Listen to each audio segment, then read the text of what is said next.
Oh, is that too low?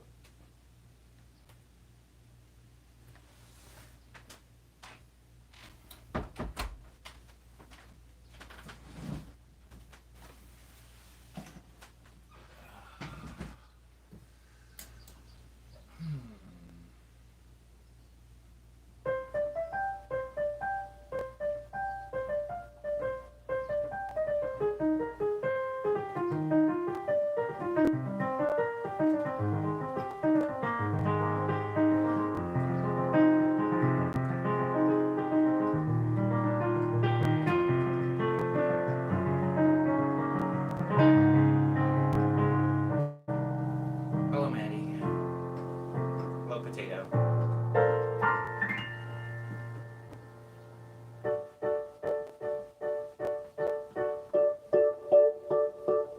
Hi, Liana.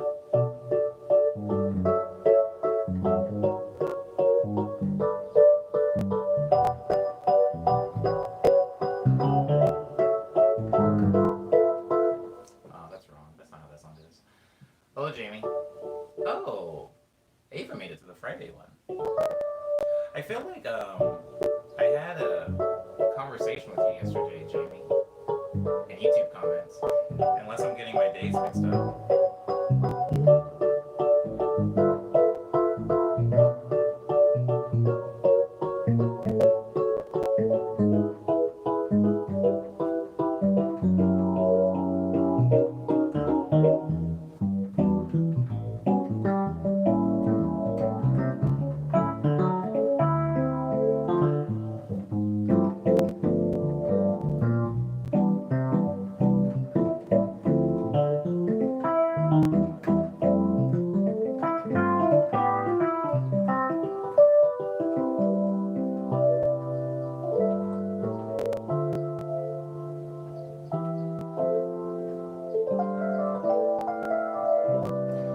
That's actually good to hear, though, Ava.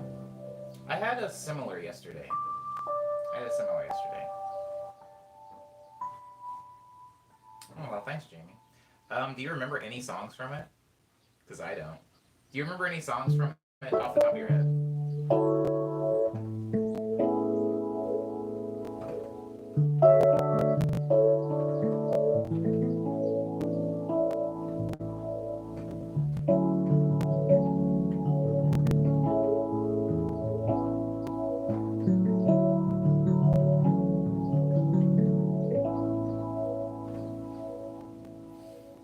Hmm.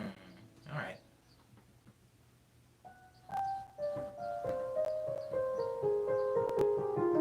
I'm gonna start the medley now.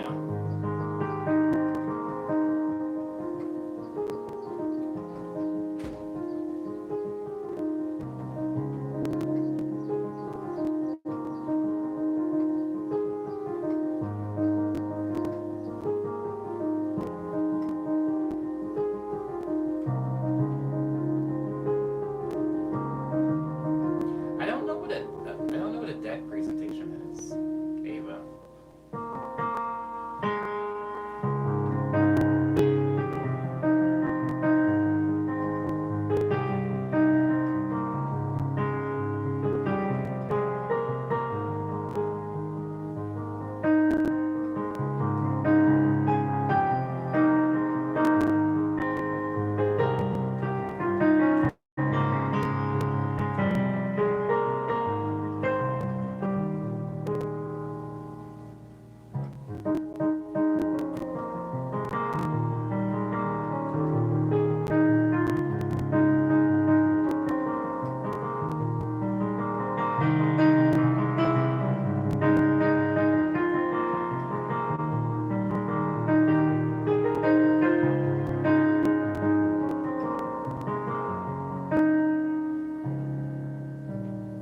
Favorite moment from it is the transition of Vanilla, Ego Death, and Left Behind.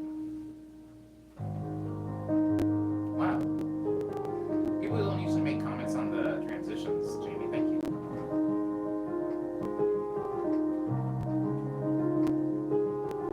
Did you know Ego Death, like the track Ego Death, was actually almost a B-side? I almost ended up cutting it. There's a track on my SoundCloud just titled Ellipses, and that was the original Ego did before I ended up settling on the one that you got to hear.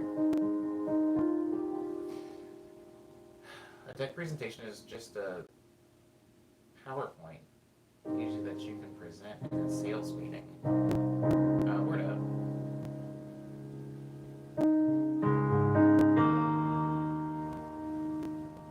Oh, I would be no good at that, Ava.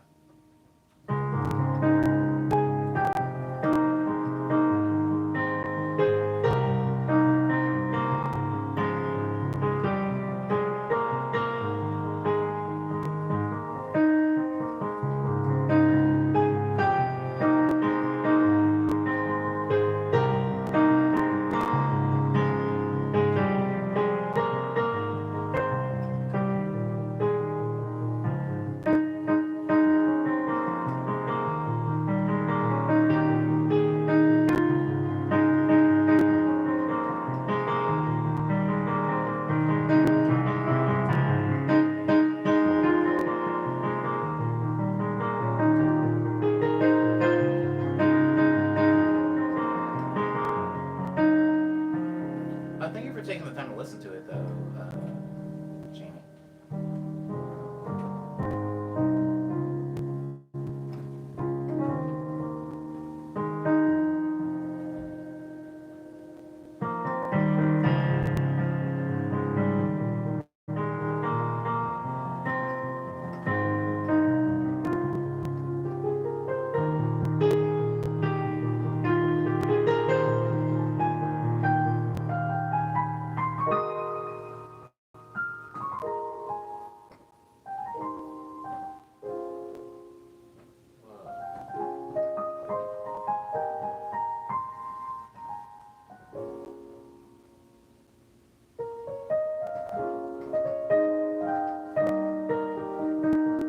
I guess you're right, Ava.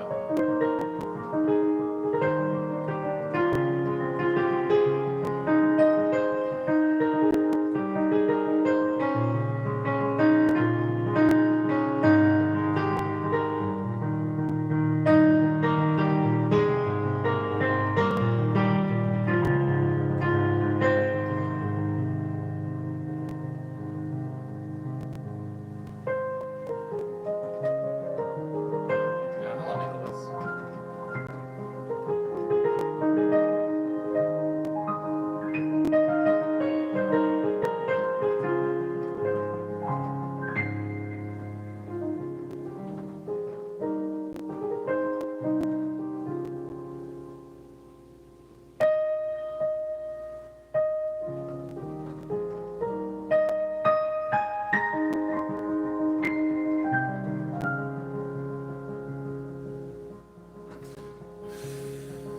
Interesting.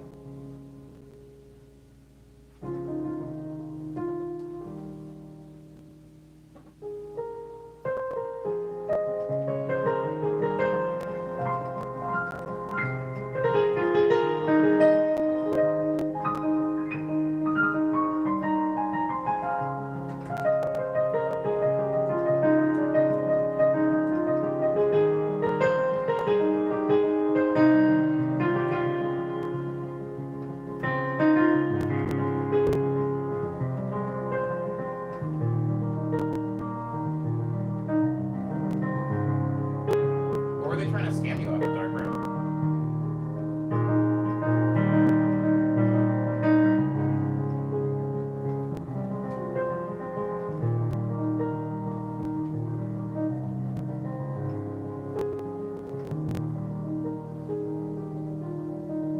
Not really.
hope you're having a good one.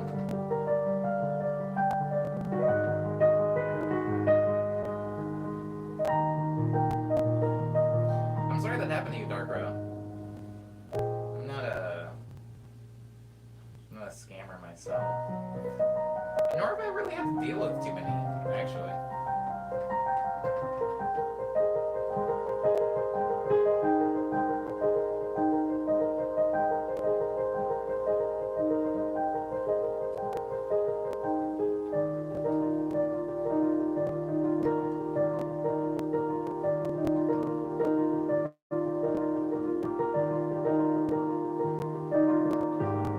Jesus Christ, that sucks too, Jamie.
Scammers, scammers.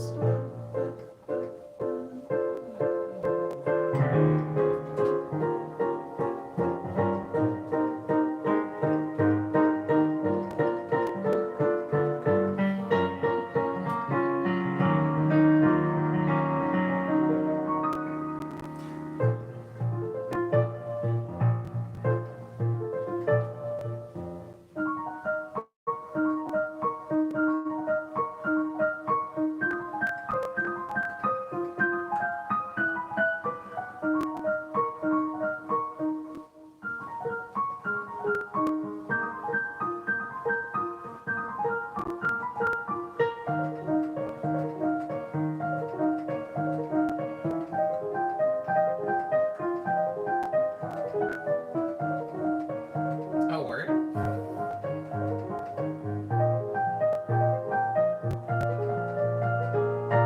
I haven't even seen a tip jar in so long. Really?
She ate all the beef and sauce instead every time it came up to the plate. The plane of the broccoli was undercooked.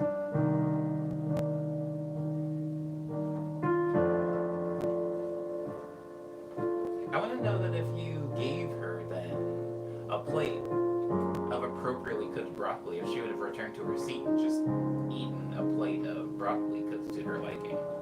Or, I don't know what she would have wanted at that point. Did she want like half off the meal?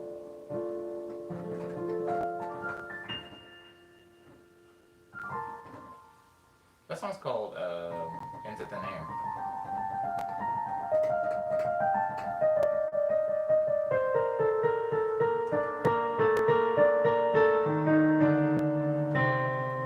And this song's called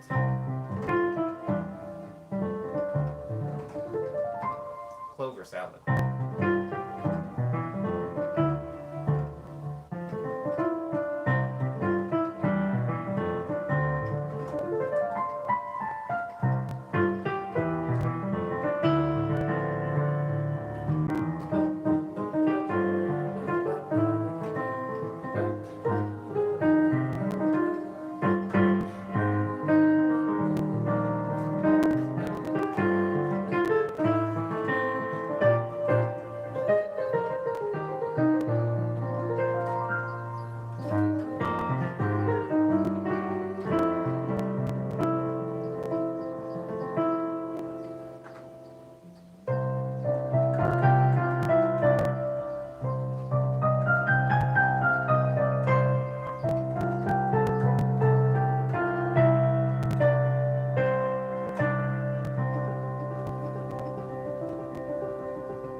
I like the term old fart.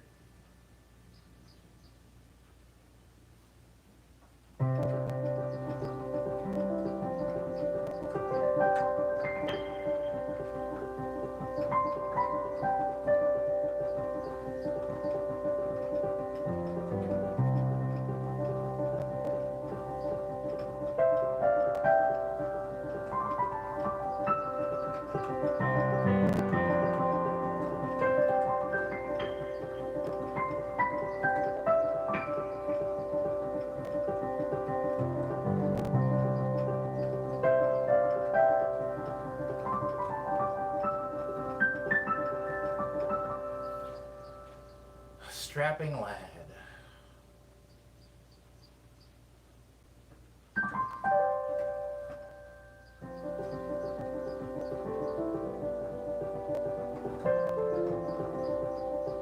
I'm sorry, Eva. I mean, customer service is whack.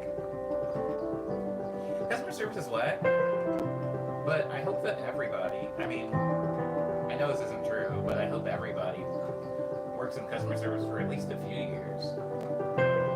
I think you learn some very valuable lessons about human nature.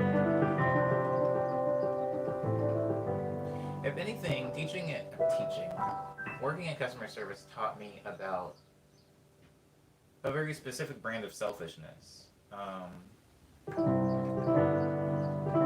I don't know if that's human nature or more so like American social customs, if we even have social customs here. But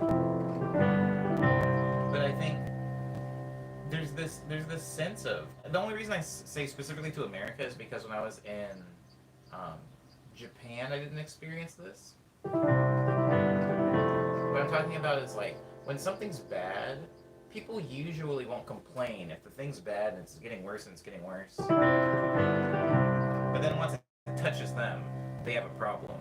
And I think something very interesting about customer service is it doesn't matter if the customer service is bad in the place. It just matters if the customer you're speaking to at the specific point in time believes that they're getting bad service, or if something isn't like tailor-made to them.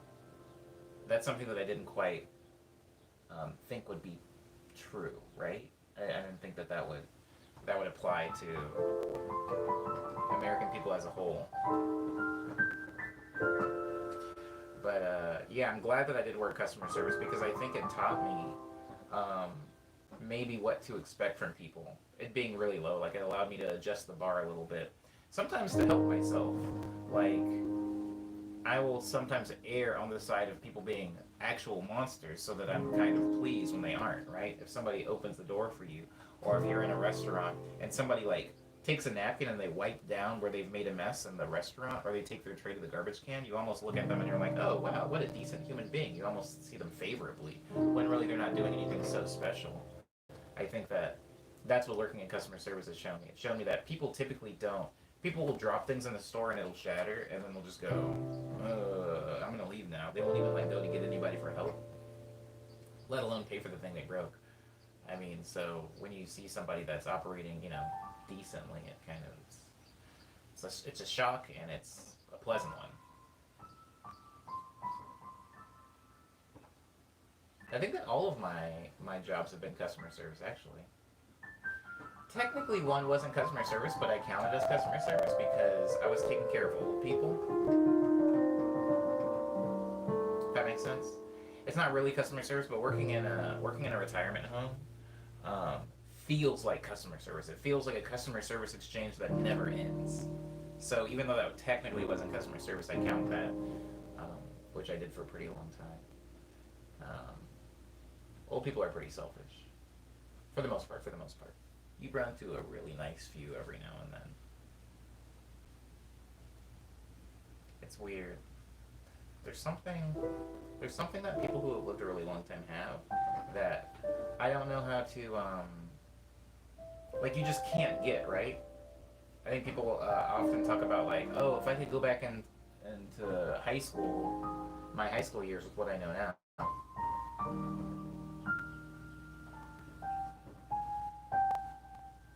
I'd be able to change things.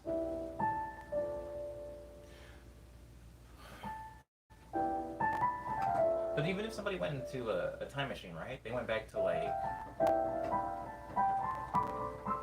me in 2007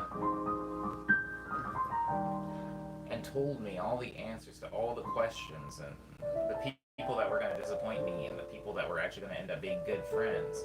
I'm not saying that I wouldn't live my life differently, but I still wouldn't.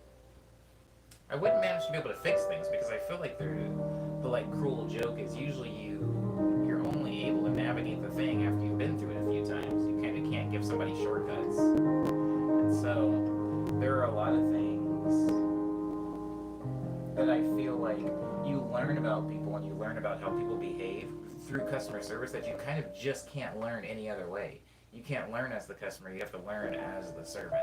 If that makes sense. And even if you explain to somebody else and you tell them all of your worst horror stories about working in the retail industry or whatever, it's still not really gonna do anything for them. Not like it's doing for you. You're still not gonna be able to pass on this kind of holy grail of knowledge and human behavior.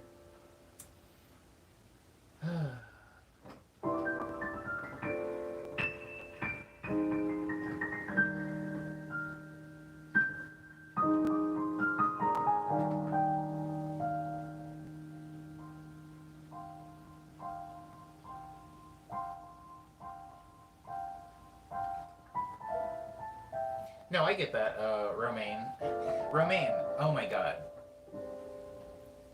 So, when somebody asks me where something is, I'm gonna be honest with you. Yes, LA is a touristy place. Well, not so much right now. Not a lot of tourists coming through Los Angeles right now. But typically, Los Angeles is a very touristy place. And so you get a lot of people stopping. If I'm on the subway, if I surface, especially if I'm in Hollywood, you're going to get a lot of people going like, which way is the Chinese theater? Excuse me, sir, oh my god, do you know where the nearest In-N-Out burger is? And they always seem very, very desperate and very, very helpless. And I do actually enjoy giving them directions. A lot of people find tourists annoying, and I do too, I'm one of those people. But I do enjoy being able to share knowledge with people, especially if it's easy, right? There's so many times in my life where people ask me questions that are very difficult. People ask me questions that either I don't want to answer, or I don't have the answers to, or I feel like the answer will get me in trouble. that when somebody asks something as simple as which way to McDonald's, I like being able to impart that wisdom on people. So I do kind of like being a tour guide for people. Now, there is a there's a ceiling for that, right? The ceiling for that is about 5 minutes. If me showing you where something is or teaching you something is going to take more than 5 minutes, I no longer want to do the thing. Maddie says, even if service or food isn't the best, I'm still going to tip because me and all my... Yeah. That's what I say that all the time. I tried to say that to my dad and he didn't quite understand it. Where even if the service is really poor, and I mean really poor, like my order was wrong 3 times, it took forever to get food to me, I still have to tip something. Just because it's like baked into like my, I don't know, sense of justice where it's like, I don't actually see tipping as like a meritocracy where somebody has to do really good for me to tip heavily. I usually tip heavily depending on the circumstance, right? So right now, whenever I go out to get food, even for takeout, I tip pretty heavily because right now is not a great time to be working customer service, right? If you have like a restaurant or a business, it's probably not the best time for you. So I'll usually tip heavy now. Or if I go into a restaurant during like lunch rush and it's super busy and I can see that the people are like under a lot of stress, I'll tip heavy then. And then in any other circumstances, I'll just tip regular. Or if I really like the waiter or whatever, I feel like they're doing a lot, I'll tip them heavy. But there is never an instance where I just don't tip at all. The amount of just blatant disrespect somebody would have to give to me, I think they might have to hit me or something. Like insult me to my face for me not to tip. They'd probably have to hit me. Darko says sometimes it's the kitchen's at fault with wrong orders. Exactly. I would say that most of the things that the servers are blamed for aren't actually their fault. Servers are usually blamed for things taking a long time, or the food being messed up, or it taking a long time for a table. Servers are kind of like, since they're the mouthpiece, or since they're the earpiece for the customer, usually the customer just unloads their problems to the server. And that's another reason why, I just feel bad. In general, I feel like people in the service industry don't get enough credit. I've also never lost my temper with somebody in a service position, but that's because I think... Ooh, hold on. It goes...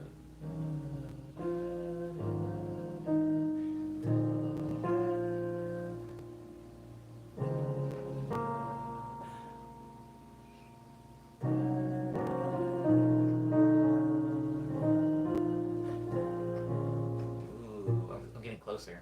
Sorry, hey Smitty. I got distracted. I was saying, oh right. I think usually when I walk into a place, they have to do like a lot to turn me against the customer. What I usually feel like is if I walk into, let's say, a Burger King, I feel like me and the person helping me are on one side of the fence, and the Burger King corporation is on the other side of the fence. I don't know what the corporation looks like. For the sake of Burger King, I'm just gonna pretend it's that King guy they have that wears the weird like helmet mask thing and he like runs around with a cape. I don't know if they're using him anymore. The guy was kind of creepy, but I usually see it as me and the Burger King employees on one side and the King on the other side. Where if I say, hey, so Burger King they had a pretzel burger for a while. I promise I'm going to speed through this, but they had like a pretzel bun burger and it was amazing and I kept going there for it. Anyways, I took my friends there because they also were like pretzel bread like me, and I was like, yo, they got this pretzel burger, we gotta check it out. And then we get there, we walk there, and we get there, and they're like, oh no, we don't have that anymore, that was a temporary item. And now I think that a lot of people will see it as them against the employee, where it's like because the employee is like, sorry, we don't have that thing, I personally got rid of it, I thought, hey, Omni's coming in today, I wanted to screw you over, so I got rid of the pretzel burger. How do you feel about that? I think that a lot of people would see it that way. I think I see it where this poor employee who doesn't want to be there because nobody wants to be behind the counter at a Burger King.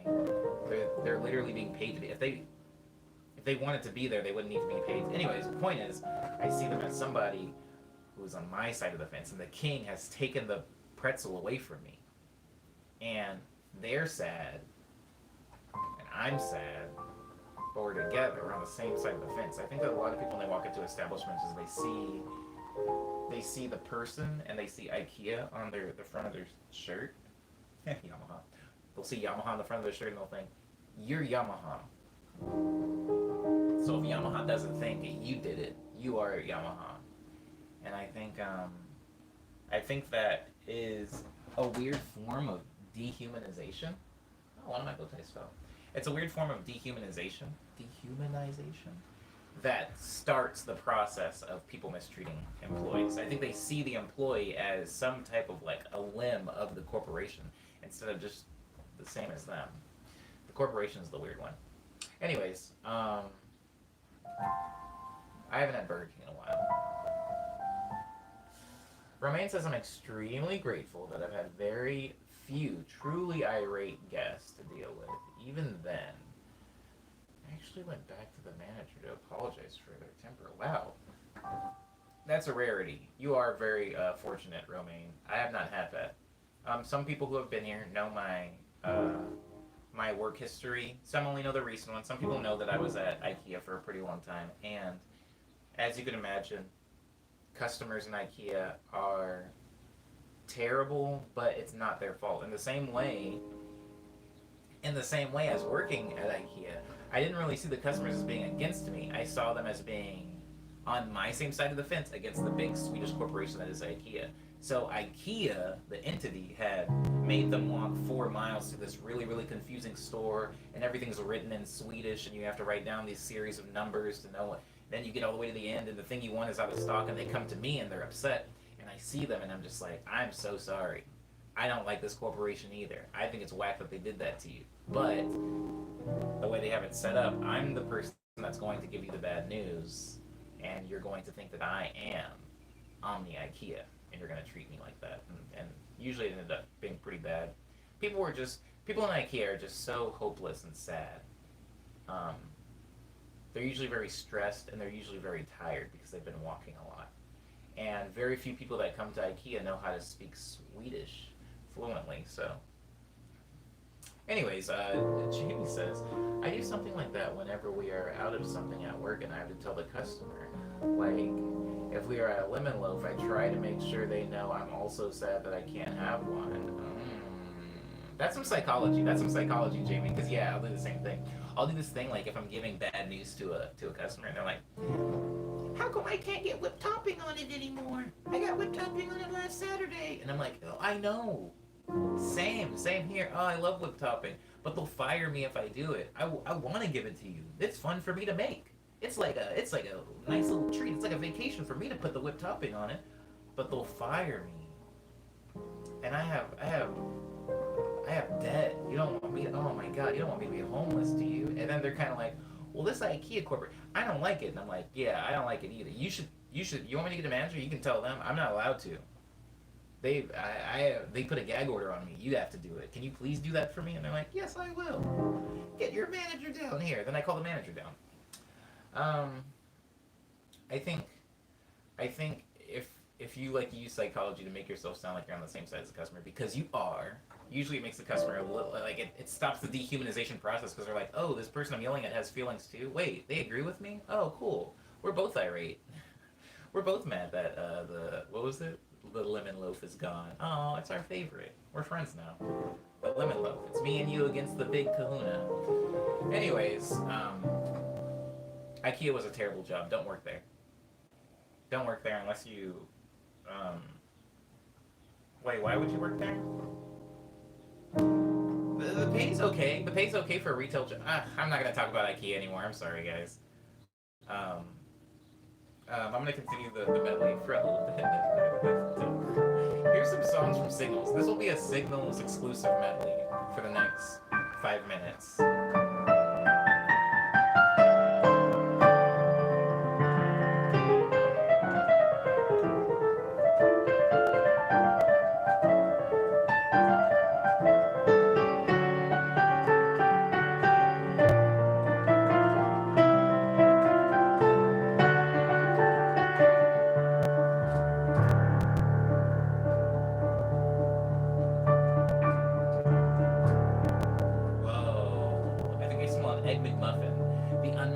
Smell of an Egg McMuffin. It doesn't smell like food.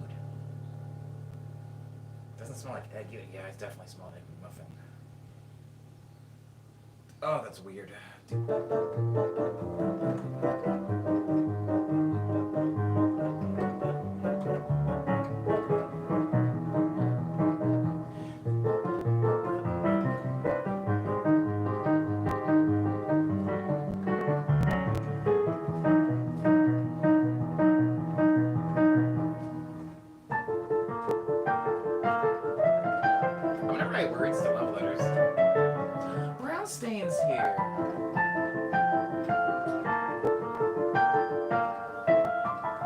You made it.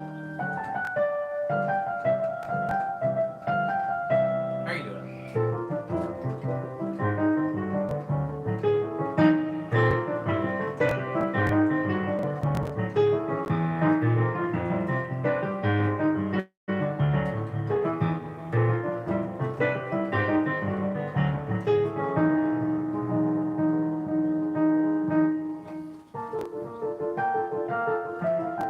I smell. I know anywhere. It's like the old game cartridge smell. What system? Are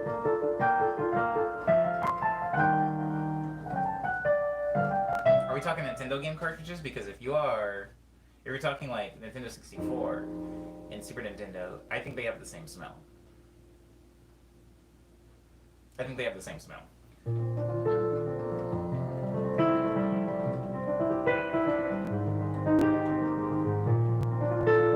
Are you classically trained? Says Mystery Persona. I am not classically trained. I am un. What's the opposite of unclass? What is the opposite of classically trained? Mystery Persona. I got me a ton of Super Nintendo cartridges, says Ava. Ugh. Ava just gets cooler every stream. Very shirtless. It's already so hot, says Brownstain. Brownstain, go topless. Just do it. Do it for all of us. You know, there's always a time. There's always a time. I say specifically to myself, Ava got the nail on the head. Yes, I'm self-taught, Mystery Persona. There's always a time where it's like, oh, I want to go topless. I was not wearing a shirt, I think it was 3 days ago. It got pretty warm in here. And as I was wearing that shirt, I've had quite a few roommates, right?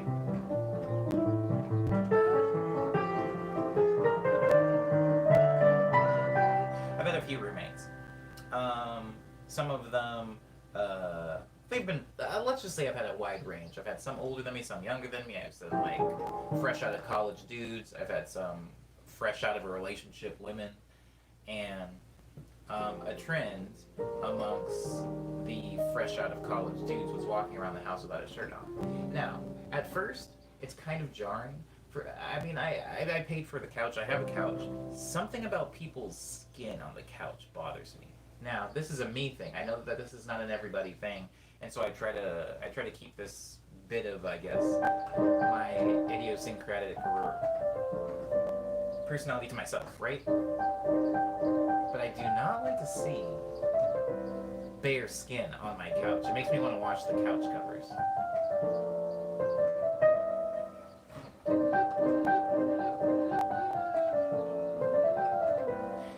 Mystery Persona says, then how are you so good? Practice, practice, practice, Mystery Persona. I don't know if you can see the number where you are in the stream, but this is stream number 131. And I did 131 streams before that, and before that 131, I did another 131 streams. I've been streaming a lot, and I've been playing piano roughly for an hour or two every day for, I don't know. Well, not every day. I take breaks, but for the most part every day. Let's say I play piano. Holy crap. There's 52 weeks. Somebody give me some quick maths. How many weekdays are in a year?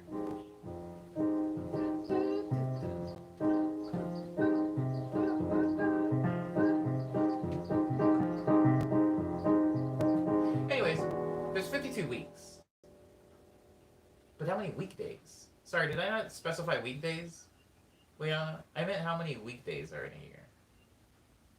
There's 52 cards in the deck of cards. Holy crap. Wow. Thank you, Darbro, for that. I've never drawn that I've never drawn that connection. That's really cool, actually. A card for every week. I can do that. Oh my god, I should do that. Next year. I've already missed this year. I should. Oh, thank you so much, Soothsayer. You guys are so resourceful. I wish I could carry you guys around with me in my pocket, like my own personal little Google assistant. Anyway, sorry. My point is that Soothsayer says that there are 261 days that are weekdays in a year. And since I stream every weekday, let's just say I play piano for an hour-ish every day, usually a little bit more, but let's say an hour every day, every weekday, which is 261 days. So I play piano for roughly 261 hours a year. Now I'm gonna double that. I'm gonna double that. Why are you doubling that, Omni? So what is that? What is that? 521? If I double that, 520? No, 522. Is it? I think it's 522.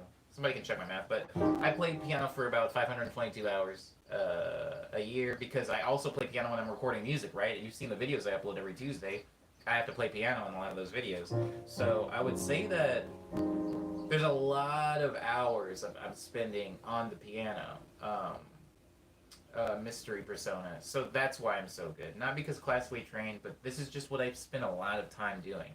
Yesterday, I made a fried chicken sandwich, and it was spicy and it was delicious. And you want to know what happened?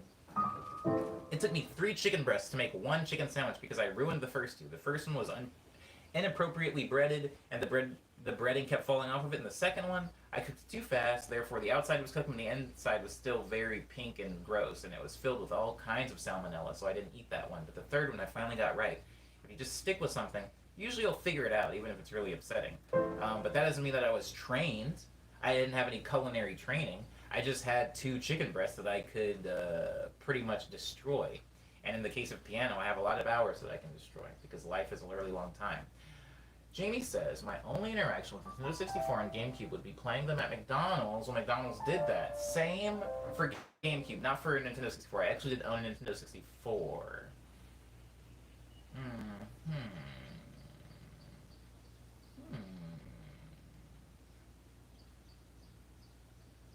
Use thighs, says Brownstein. Cooks easier and tastes way better.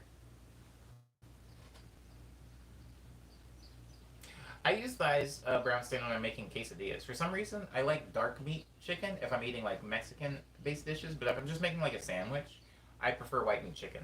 I know that white meat, dark meat chicken is very divisive amongst chicken heads. Oh my god. Oh my, that sucks. You guys know what I meant when I said chicken head, though. Amongst chicken fans, sorry. Dark meat and white meat can be very divisive amongst chicken fans. But I like both. I just have to different. I feel like I've derailed what I'm even talking about because I accidentally said chicken head. Forget it. Popeyes uses thighs. Thigh gang, says Brownstein. Word up, thigh gang indeed.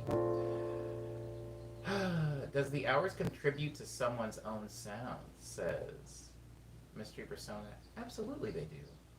Wow, I've never seen you in a stream, Mystery Persona, but I like the energy you're bringing to the stream, which is very fresh, like a fresh, fluffy biscuit. Yes, hours do contribute to everything. And when I say everything, I mean your technique, your sound. When you think about somebody's sound, Mystery Persona, your life informs your sound, right? Your life informs your sound. Oh my god, such a good question. Oh, I can barely taste the difference. I have no preference, says Ava. Just get breast since it's got the most meat on it. Ava, if you wanna know a little secret, I can very, very, very faintly taste the difference between dark meat and white meat chicken. To me, chicken, and this may be a little bit, I don't know, controversial. I don't know. Chicken to me doesn't really have much of a flavor. Chicken is a very good bland meat to put flavor on. So like I marinate and I season my chicken a lot and it tastes really good. But chicken just as its own, I would say is probably one of the weakest tasting meats. Like if I compare it to like pork and beef that have like a very strong flavor either way. I feel like chicken is just like very bland, whatever. It's like the Wonder Bread of meat. So I said that kind of disrespectfully to chicken. I apologize. Now let me get back to Mystery Persona's thing. Oh my god. Ava says pork has no flavor.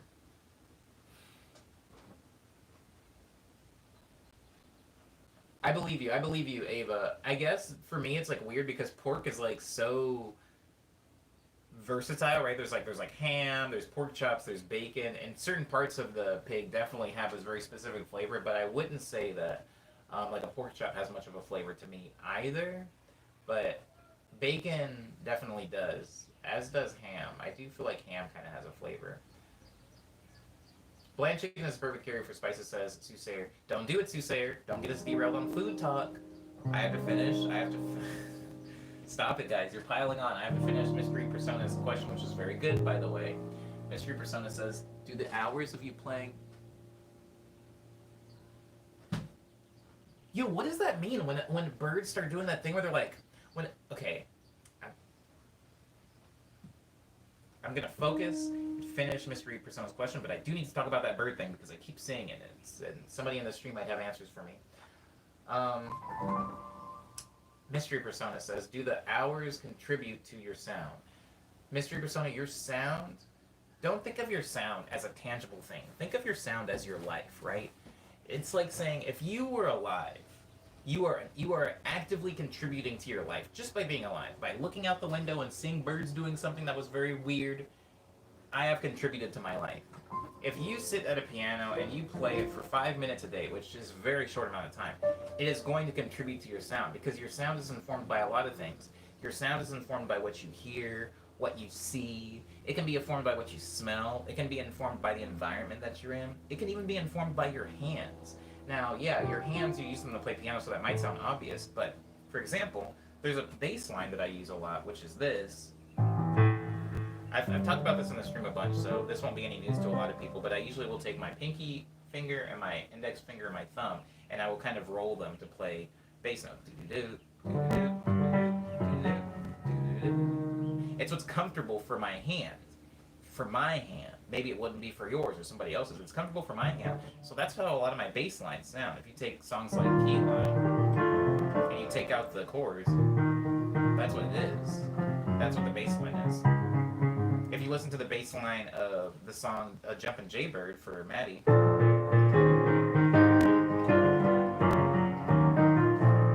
you just take it out. It's the same bass line. Now, that has informed my sound because if you listen to me playing a lot, you can kind of hear it. Even if you're not focusing specifically on the bass line, it is adding a sonic quality to all of the songs that I make that make them sound somewhat the same. And that comes not from some inspiration of what I heard or saw. It comes from the comfort, my physical comfort when playing will allow me to or require me to play a certain way. And that is informed my sound. Think of your sound as something that is just going to grow no matter what you do. You can do things to pull it in a certain direction, but it's going to build, right? It's going to build. We can't stop it from building, guys. We can't stop it from building. You can separate your recycles from your normal trash. You can try to use reusable stuff to maybe slow the build of trash, but us as humans, we're going to create waste. We just will create waste in one way or another, whether it's biodegradable or not. And so think about your sound the same way. It's trash, and you can't stop it from building up. Okay, anyways, the bird thing. There was a crow flying outside, and there was a very small bird that wasn't a crow. Those birds that when they open their, if anybody's a bird person, maybe they might know this, but like when it opens its wings, there's like a stripe here. So when they're flapping, it does this weird visual effect. Anyways, it was like chasing a crow. It was chasing a crow in like in air, and they were doing this whole like weird like dogfight thing where the crow was trying to escape, but the bird is still chasing it. Are they playing? What's going on there? I've seen it happen a lot, and it's like fun to look at from afar, like through my window. It's like, oh look, the birds are doing that weird little game of tag thing. But is someone in danger? They fight over food, says Liana. Oh. What color is the stripe? They're a black bird, and the stripe is white. They're kind of small. I don't know how this isn't helping you, is it? The miming of the flapping.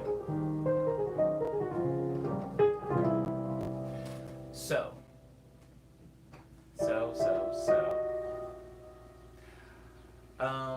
Today's Friday. I have another what's it called? Quarantine that's almost done. I have to finish editing it today. I'm finished recording it. I think I might add one more piece to it, but for the most part, it's done. Oh, I know what I'm gonna add. All the playing part is done. I think I'm gonna add like a video of myself just doing this. If I can add a video of myself doing this in like slow motion. And then the video's gonna be done. Hey Bacon Boy, you made it.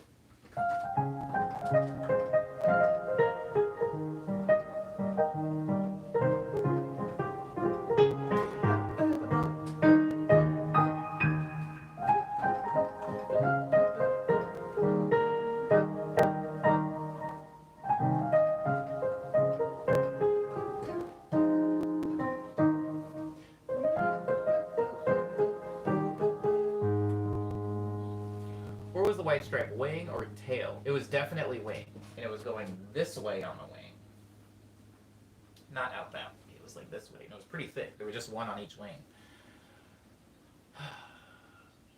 I keep seeing red-winged blackbirds on my walks, and I always get excited. It says Maddie. So I started playing this song in a weird rhythm, but this song is called Double Lutz. Liana named it after an ice skating move.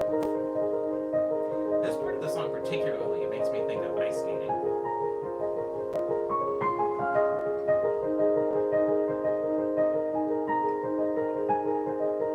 I think of one of those little boxes, right, in the movies where the little girl opens it up and there's a little ice skater inside, but they're not really skating, they're just kind of like this, and they're spinning around in a circle.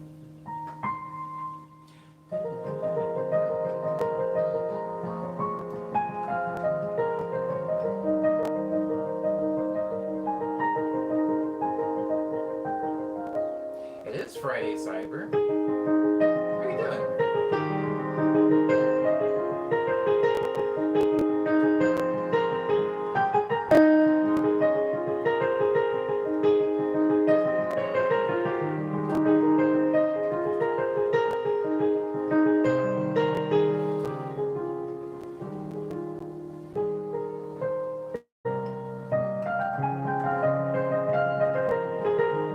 What's for lunch, Cyber?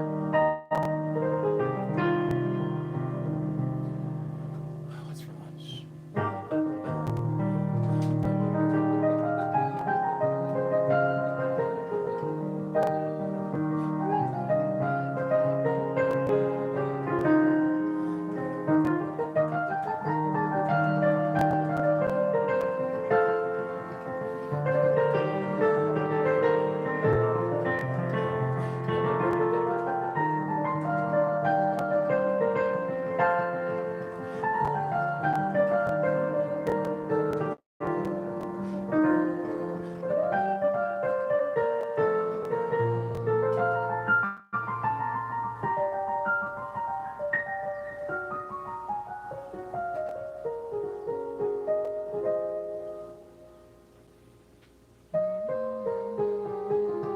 Is anyone else audio popping, or do I need to get new headphones?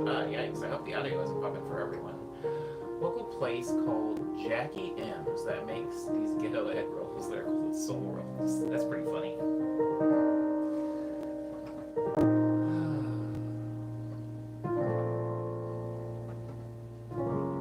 Waffles today, Jamie. I have a lot of eggs to get through, so it's going to be waffles for at least 3 more days.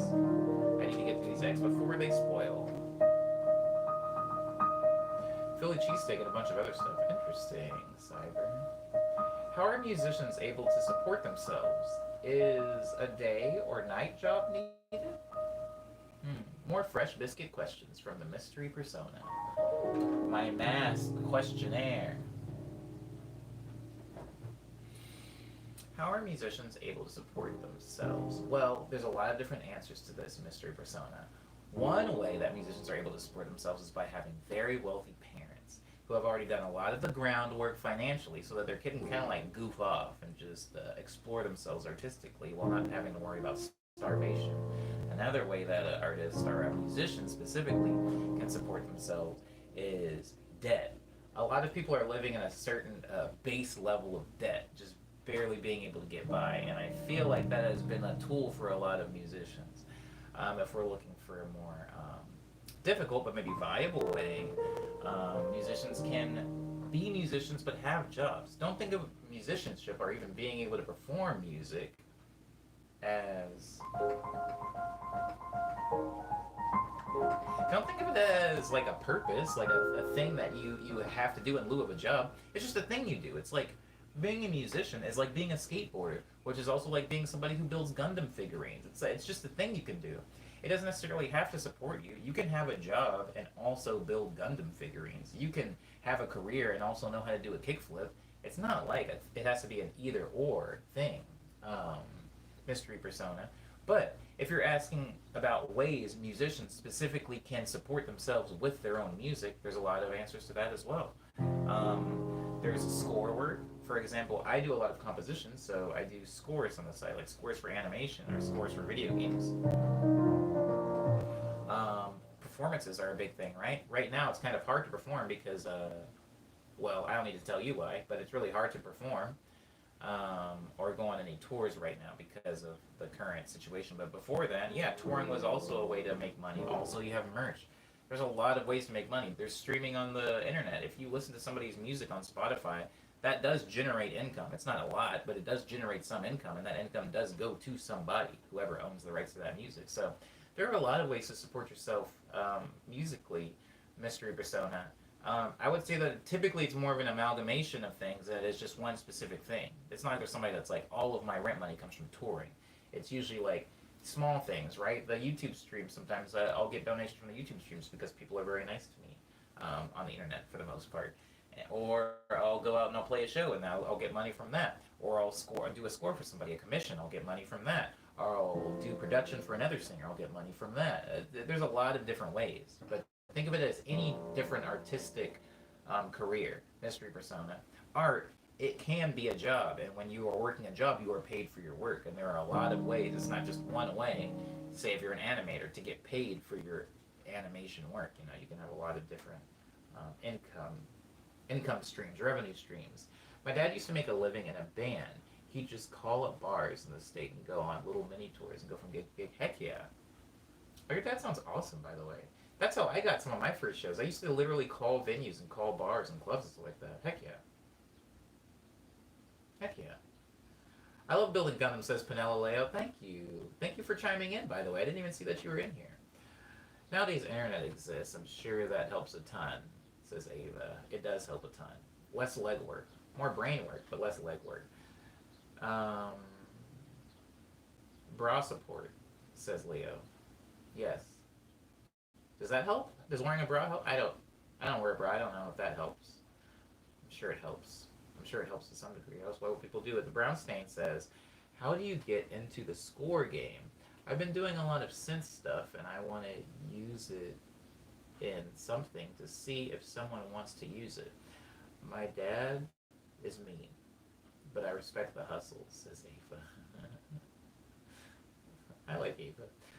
Is doing taxes difficult, Omni? Yes, it is. I feel like the more types of income you have, it could be more complicated. It's way more complicated. I would say that it's way more complicated than when I was working at IKEA and I just got like a W-2 and I like filled in some boxes and said, "Here, government," and they gave me some pennies back. It's way more complicated than that now. I don't like this, and I wouldn't wish it on anybody. Okay. Oh, really quickly though. Brownstein asked, "How do you get into the score game?"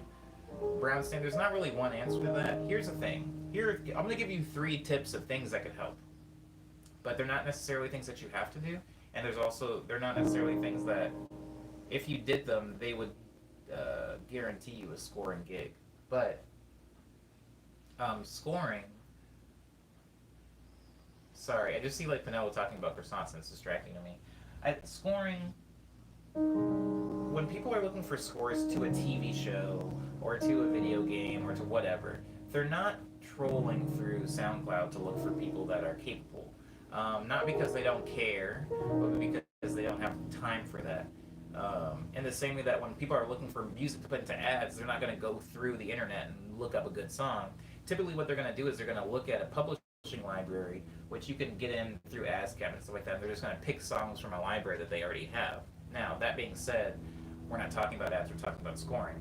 So, a good way, here are 3 things that I've done that have helped me get a scoring job. I have taken media that already existed, whether it was a scene from Little Mermaid or it was that little video of like the robots at Boston Dynamics or whatever it was, and I've just added a score to them. I've taken a bunch of videos from the internet of like a dog that was like climbing upstairs and falling over, and I made like a whimsical Disney-esque string score to it. And I put that up on the internet. And I let those get and catch steam, and I send those around to people, especially people that are looking for something to be scored. But I make that like my business, adding the soundtracks and score to things. Another thing is I did move to a place. I moved to Los Angeles. Obviously, it's not viable for everybody to pick up and move physically. I'm just telling you the 3 things I did. So scoring things that already existed and putting that out in the world so people could see my take or my abilities in that same regard. You know, here's how I would have scored this scene in Transformers. And moving to a place where the industry is kind of centered. And the third thing is just meeting and knowing a lot of people, because something to keep in mind, a lot of the opportunities that I've gotten haven't necessarily been because somebody. Now, a lot of them people did find me, but more of them, for example, I played in Korea, right? I played at a show, a nightclub in Korea called Soap. It was an amazing, amazing show. I very much miss Seoul, and I want to go back so badly. But played a nightclub in Soap. Now, Soap didn't, they weren't surfing online and they found Omni Boy music and then they were like, we gotta book this man. I'm gonna walk you backwards through how I got the show in Soap. Now, the other person playing the Soap show was Patlock, a producer by the name of Patlock. Patlock is on a label called Kitsune. If you're familiar with like Kitsune Maison, that whole crew, that's where Patlock is.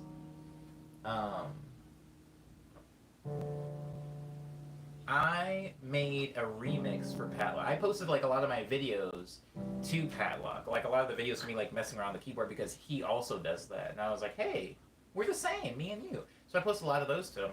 And then he had a remix contest coming up, and he actually had people reach out to me to do an official remix to one of his songs and to help promote it. So I did that.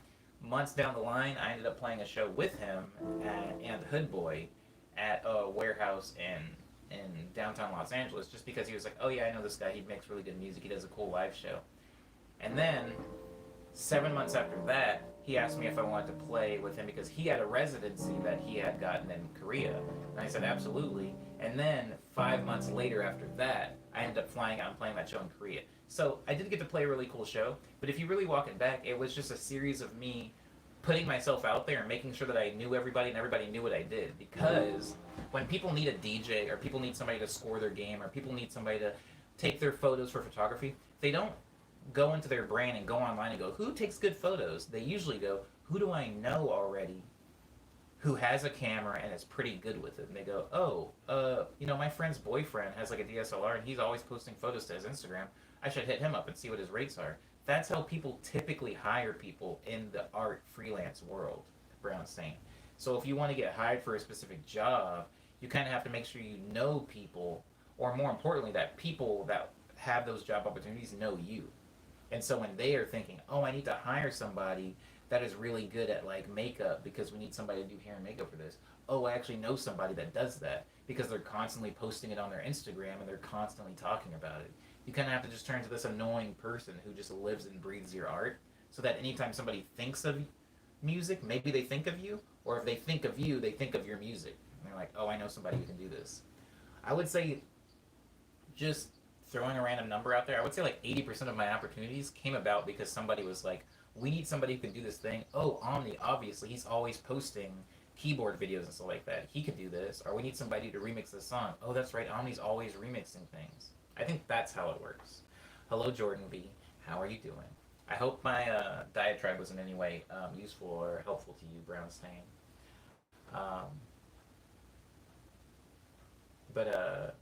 Yeah, I think beforehand I thought that people got hired off of merit, and they kind of do, but typically just think about yourself, if somebody's like, we need you to book a party, and we need you to get a caterer, we need you to get this, we need you to get somebody that knows how to make a cake, somebody that can run the door, we need you to get somebody that has a venue, we need you to get, you're not going to go research a lot of these things. Typically, you're just going to go through your mind and go, who do I know already that does this so I can save myself time? Everybody kind of works this way. Even really high up when you go, and that's how nepotism works, and that's how people get really jaded and will say like, oh, it just depends on who you know, because it kind of does, but I mean, there's a way to engineer that, and that's all I'll say about that. Leo says, how do I get into the homeless game? How do you not have a home? I guess you just leave whichever one you're in, unless I'm misunderstanding the question.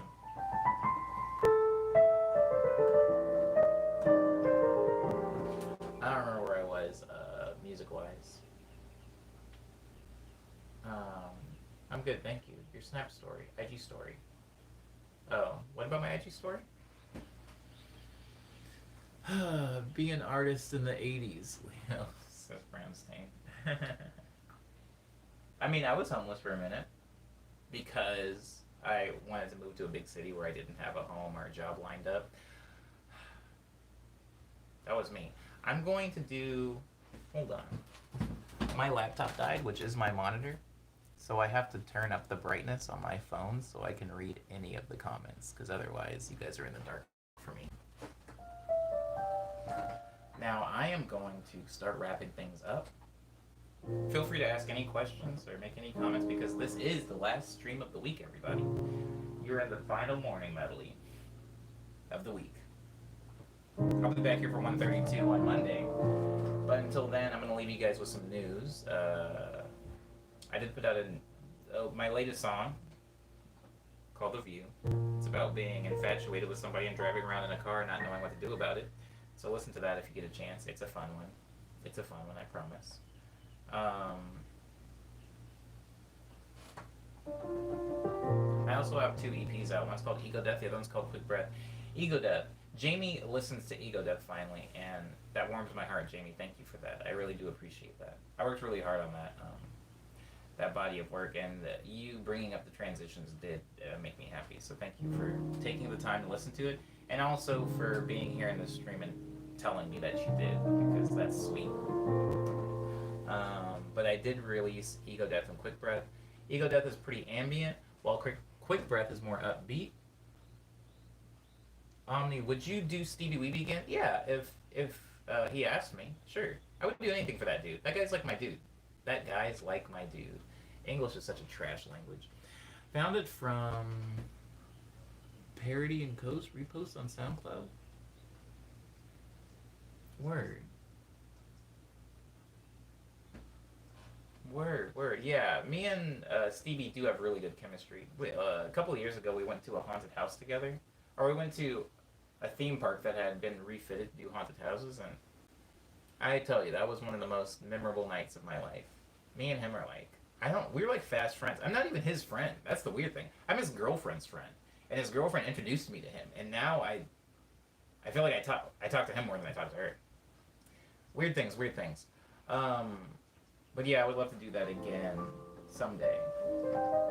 Did somebody say something in the chat so that the comments can pop up again? Because I feel like somebody said something, but I forgot what it was because I was talking about Stevie Weeby. But yeah, it was Jamie Flores talking about the transitions. Oh, thank you. I do really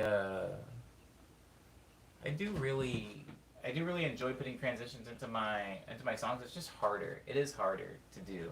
Obviously, it takes a little bit more time, but sometimes it pays off when somebody like yourself actually notices it and appreciates it. So thank you again, Jamie. Nicholas says, I watched your Stevie Weeby interview after it was mentioned here. Oh, thank you. Some of my favorite albums are the ones that have transitions in it. They transition through the whole album. Thank you, Enigma, for wishing all of us a good weekend. I appreciate you. You can listen to Ego Death and Quick Breath, if you like, on Bandcamp, SoundCloud, Spotify, iTunes, Apple Music, Google Play, Amazon, MP3, Tidal, Groove, Deezer, Pandora, Napster, and YouTube. While you're here on YouTube, because you have to be in order to be watching this stream, you can check out my Quarantunes series, which is a series of songs that I'm writing in quarantine. I am also making... It's a series of songs I'm writing in quarantine, but I'm also making videos to go along with them, which is kind of a new thing for me. Yes, I've always been kind of about video content, but typically my videos look like this. It's kind of a straight-on thing. There's not a lot of editing involved.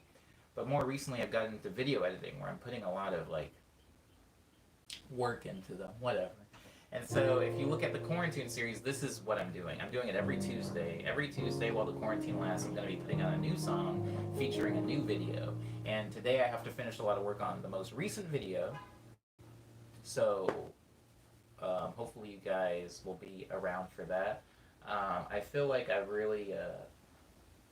I've learned a lot about some of the audience because of the quarantines, because certain people have gravitated to certain ones.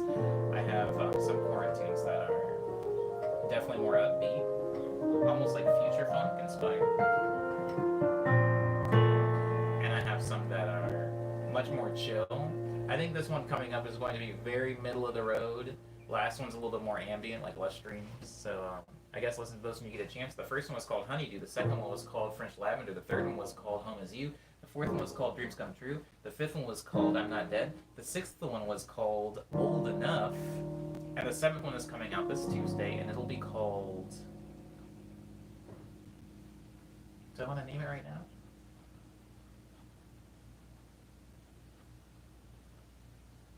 No, but it'll be 3 words. It'll be 3 words, I promise you. It'll be 3 syllables, I'll put it that way. I'm trying to stick on the 3-syllable thing. I like the way it sounds. Home is you, dreams come true, I'm not dead, old enough. I like it. I'm going to try to keep the titles of 3 syllables if I can. Honeydew. I have one that isn't that, which is French lavender, and every time I say it, it makes me upset. I want to change the name. Don't forget, Mother's Day is this weekend. Hooray, hooray for Mother's Day. How could I forget? I love my mammy. I'm probably going to call her. Of course I'm going to call her. I'm definitely going to call my mom on Mother's Day. But my mom has had this new fascination with the group phone, the Facebook group calls. So it's probably going to be like me and my sisters and stuff calling her. So that'll be cool. Talk to her and see how she's doing. Since I can't see her anytime soon.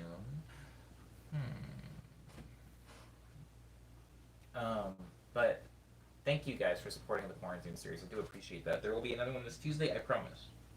I promise. My face itches so bad. I'm going to make a quarantine about shaving my face.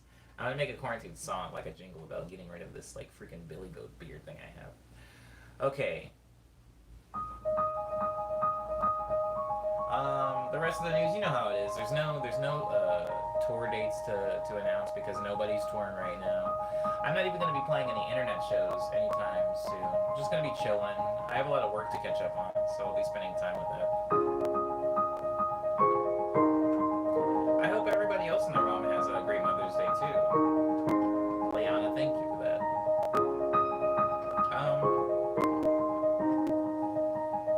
Oh my god, it itches so bad.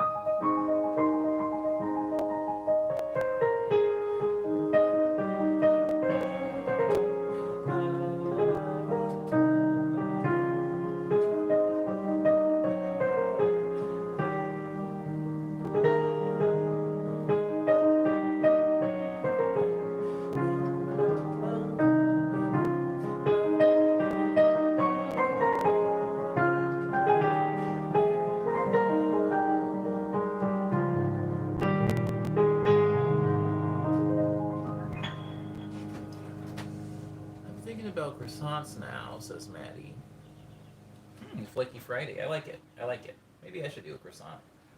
I do know how to make croissants. I just find croissants to be not rewarding to make. I find them to be way more work to make than they are pleasant to eat. Like, if I liked croissants more, I would probably make them more often. Okay. Thank you, everybody, for, as always, being very respectful to me and polite to each other. This is the last stream for the week, so I will see you guys hopefully here at 9 a.m. on Monday for Morning Medley 132. 132? Yes. Abo, everybody. Please have a good weekend. I don't know what you're supposed to do, but make sure being safe is one of them. Abo.